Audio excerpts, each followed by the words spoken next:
क्या आपको पता है पिछले साल 450 नंबर पे भी एमबीबीएस की सीट मिली है। आप जानना चाहते हैं ये कैसे हुआ? नमस्कार दोस्तों, आप सभी का स्वागत है आपके अपने ऑनलाइन लर्निंग प्लेटफॉर्म नीट शास्त्र में। मेरा नाम है शशांक पुरी और मैं आपकी केमिस्ट्री फैकल्टी हूं। दोस्तों, आज हम बात करेंगे उन टॉपिक्स के बारे में जो सबसे ज्यादा आजकल हमारी वीडियोस में कमेंट में पूछा जा रहा है। मॉप अप राउंड के बारे में बताइए सर, मॉप अप राउंड के बारे में बताइए। मॉप अप राउंड में क्या रिजर्वेशन है, मॉप अप राउंड कैसे होता है, मॉप अप राउंड में सीट कैसे पता करें हम लोग, और मॉप अप राउंड में कौन कौन से डॉक्यूमेंट्स की जरूरत होती है। तो सारी चीजों पे बारी बारी से बात करूंगा। मैं आपको बताऊंगा कि मॉप अप राउंड क्या होता है और मॉप अप राउंड में किन किन चीजों की जरूरत होगी है, कहां से आप देखेंगे कि आपका मॉप अप राउंड में होना है कि नहीं होना है। इन सारी चीजों पे हम लोग बात करेंगे इस वीडियो में। तो अंत तक इस वीडियो में बने रहें, क्योंकि हम लोग पूरी वीडियो में पूरी इंफॉर्मेशन शेयर करेंगे। कोई हम वीडियो को खींचने की कोशिश नहीं करेंगे, आपको एकदम एग्जैक्ट इंफॉर्मेशन देंगे।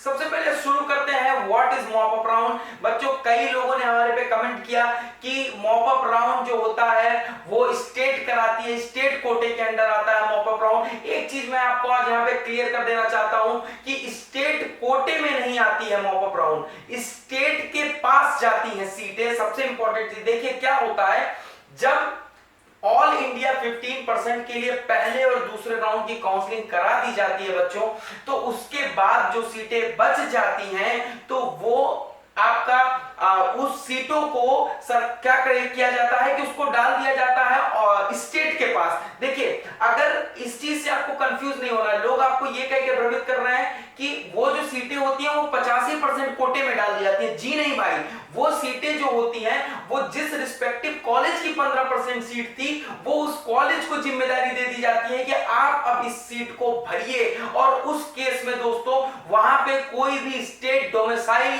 की जरूरत नहीं होती है। अगर महाराष्ट्र के किसी कॉलेज में 15% सीटों में सीटें बच रही हैं और वो मॉप अप राउंड करा रहा है, तो आपका उत्तर प्रदेश का, बिहार का, जम्मू एंड कश्मीर का भी लड़का वहां पे जाके उस सीट पे एडमिशन ले सकता है। तो एक चीज मैं आपकी भ्रम को दूर करना चाहूंगा कि जो मॉप अप राउंड की सीटें होती हैं वो ऑल इंडिया 15% की जो सीटें बच जाती हैं दो राउंड के बाद, उसको उस रिस्पेक्टिव स्टेट के, उस रिस्पेक्टिव कॉलेज के कॉलेज को वो सीट दे दी जाती है और बोला जाता है कि आप इस सीट को अपने तरीके से भरिए। वो सीटें स्टेट या कॉलेज के पास जाती तो हैं पर वो 85% कोटे में नहीं ऐड होती है बच्चों, क्योंकि अगर वो सीटें 85% कोटे में ऐड होती तो वहां पे स्टेट डोमिसाइल की जरूरत पड़ती, पर ऐसा नहीं होता है। तो ये हो गई बात, हमने कर दी मॉप अप राउंड क्या होता है। तो मॉप अप राउंड बेसिकली दोस्तों ऑफलाइन ऑनलाइन दोनों तरीके से कराया जाता है, लेकिन इस साल हमको लगता है कि पूरा 100% जो मॉप अप राउंड होगा वो ऑनलाइन ही होगा कोविड के चलते।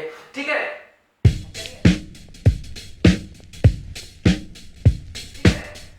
चलिए अब हम लोग बात करते हैं कि क्या है eligibility criteria mop up round का। तो बच्चे, मॉप अप राउंड में एलिजिबिलिटी क्राइटेरिया सिर्फ एक है कि आप नीट क्वालिफाइड हो और आपने पहली और दूसरी काउंसलिंग कराई हो। नोट कर लो इस बात को, मॉप अप राउंड में एलिजिबिलिटी क्राइटेरिया बस इतना है कि आप नीट क्वालिफाइड हो, यानी कि 50 परसेंटाइल के ऊपर मार्क्स हो और आपने पहली और दूसरी काउंसलिंग में आपने कराया हो आपने काउंसलिंग। और यहां पे वो बच्चे भी मॉप अप राउंड में काउंसलिंग करा सकते हैं जिनको पहले या दूसरे काउंसलिंग किसी में भी कोई मेडिकल की सीट अलॉट हो गई है, लेकिन उन्होंने अभी उस सीट को कंफर्म नहीं किया है, अभी उन्होंने रिटेंशन को पूरा नहीं किया है, वो भी कर सकते हैं। लेकिन अगर आपने सीट कंफर्म कर दी, आपने रिटेंशन ले लिया, तो आप फिर मॉप अप राउंड के लिए एलिजिबल नहीं है बच्चों।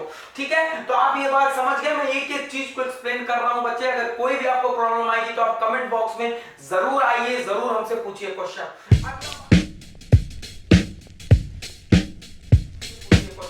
अगला बात करते हैं क्या मॉप अप राउंड में रिजर्वेशन होता है कि नहीं, आरक्षण है कि नहीं मॉप अप राउंड में। तो आप लोगों को मैं बता देता हूं, मॉप अप राउंड जो पहले आया वो पहले पाया वाले बेसिस जो होती है उस पे चलता है। यहाँ पे अगर जैसे क्या होता है बेसिकली, जैसे अगर मान लीजिए सबको कॉलेज को दी जाती है मॉप अप राउंड, और कॉलेज अपने तरीके से, डीम्ड यूनिवर्सिटी अपने तरीके से मॉप अप राउंड कराती है। उसमें क्या होता है, उस कॉलेज का जो कट ऑफ गया था जनरल का, अब वो देखते हैं उससे कम का अगर कोई लड़का आ रहा है तो उसको नंबर के बेसिस पे कॉलेज अलॉट कर देते हैं। तो अगर मान लीजिए किसी भी कॉलेज में मॉप अप राउंड में सीटें हैं और वो सीटें जो हैं आपकी, वो सीटें आप वो भरी नहीं गई हैं ऑल इंडिया कोटे से, और वहां पे एक बच्चा पहुंचता है जो 50 परसेंटाइल के जस्ट ऊपर है, तो वो सीट उसको अलॉट कर दी जाएगी। वो यहाँ पे कोई कट ऑफ नहीं होता। जो कट ऑफ होता है बच्चों वो फर्स्ट और सेकंड काउंसलिंग का होता है। मॉप अप राउंड का कोई कट ऑफ नहीं डिक्लेयर होता है। तो आपका अगर आप नीट क्वालिफाइड हैं, आप वहां पे पहुंचे हैं विद प्रॉपर डॉक्यूमेंट्स, तो आपको वो सीट अलॉट कर दी जाएगी।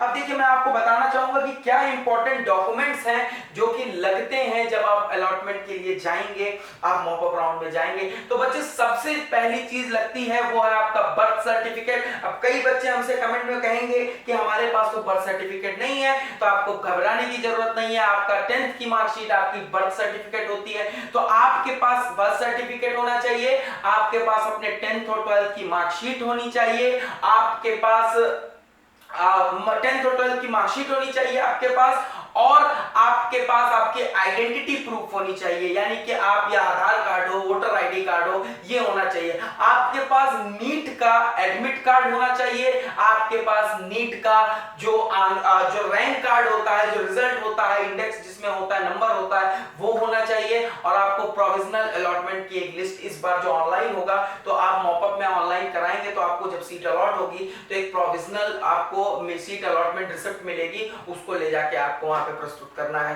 तो ये चीजें मेन है, इंपॉर्टेंट है आपको डॉक्यूमेंट्स के तौर पे जब आप इस चीज को वहां पे ले जाके देंगे। ठीक है,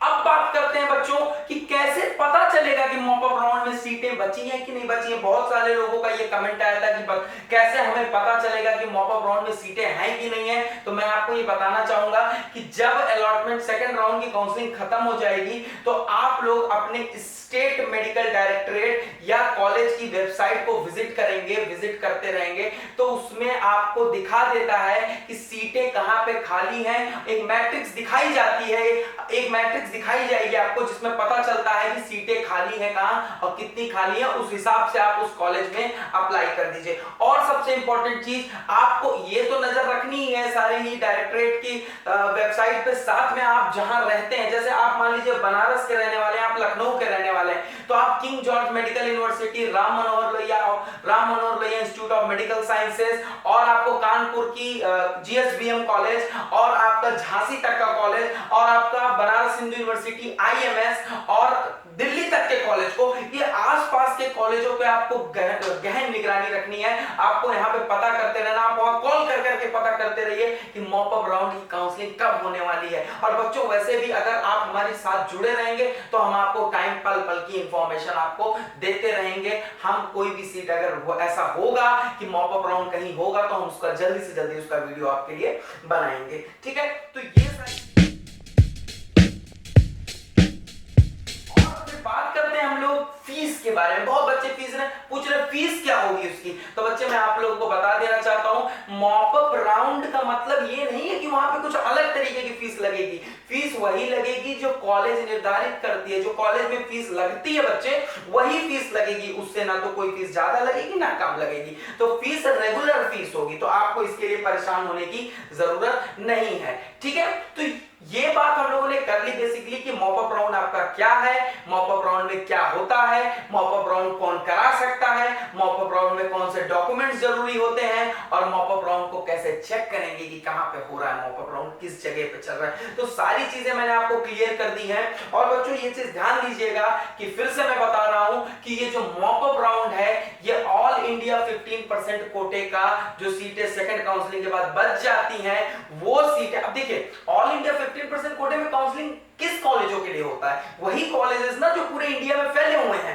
लेकिन उसका 15% सीट, बाकी 85% वो या तो वो डीम्ड यूनिवर्सिटी है तो अपना अलग से रजिस्ट्रेशन करा के कराता है, और अगर वो किसी स्टेट गवर्नमेंट की है तो स्टेट गवर्नमेंट उसको करवाती है उस काउंसलिंग को, स्टेट मेडिकल डायरेक्टरेट उसको काउंसलिंग को करवाता है। तो वो 15% सीटें में से जो बच जाती हैं बच्चों, वो क्या करता है 15% से ट्रांसफर होके वो स्टेट के पास दी जाती है। स्टेट के पास दे जाने और 85% में शामिल होने में जमीन आसमान का अंतर है। ध्यान से सुन लीजिए इस बात को। बहुत लोग आके बोल रहे हैं कि वो सीटें स्टेट कोटे में शामिल हो जाती हैं बच्चों, उस पे अलॉटमेंट देने का पावर स्टेट के पास आ जाता है या कॉलेज के पास आ जाता है। वो 85% कोटे में वो सीटें नहीं अवेलेबल होती हैं, क्योंकि अगर ऐसा होता बच्चों तो मान लीजिए अगर महाराष्ट्र के किसी कॉलेज की 15% की सीट आई महाराष्ट्र सरकार के पास, महाराष्ट्र मेडिकल डायरेक्टरेट के पास आई, तो वो उस पे एडमिशन का हक सिर्फ उसका होता जो महाराष्ट्र का डोमिसाइल होल्डर है, क्योंकि वो तो 85% में आ गई सीट। पर ऐसा नहीं होता है, मॉप अप राउंड में कोई भी बच्चा जाके कहीं भी एडमिशन ले सकता है। तो नो डोमिसाइल इज रिक्वायर्ड, ये भी नोट करने की बात है। किसी भी डोमिसाइल की जरूरत नहीं होती है मॉप अप राउंड में। आपको बस इतना करना है कि आपको निगरानी रखनी है, नजर रखनी है, और आपको जैसे पता चले आप वो सारी चीजों के साथ जो मैंने आपको बताया है उसके साथ हाजिर हो जाएं कैंपस में और अपने एमबीबीएस की सीट ले जाएं। तो भ्रमित होने की जरूरत नहीं है। तो हमारी टीम बच्चों पूरा रिसर्च करके, पूरी चीजों को पता करके, कॉल करके पता करके फिर हम लोग वीडियो बना रहे हैं और आप लोगों के सामने ला रहे हैं। तो किसी तरीके का भ्रम में नहीं रहना है आपको। मैंने आपको बताया मॉप अप राउंड क्या होता है। मॉप अप राउंड में सीटें स्टेट के पावर में जाती है, कॉलेज के पावर में जाती है। वो 85% में नहीं जाती है जो कि स्टेट गवर्नमेंट अपना खुद का काउंसलिंग करा के लेती है। उन दोनों में अंतर है। 85% में जाती तो वो सीटें सिर्फ उस स्टेट के लोगों को मिलती, लेकिन वो मॉप अप राउंड की जो सीटें होती हैं वो ऑल इंडिया के लिए ओपन होती हैं बच्चों। तो ये बहुत ही ध्यान देने वाली बात है।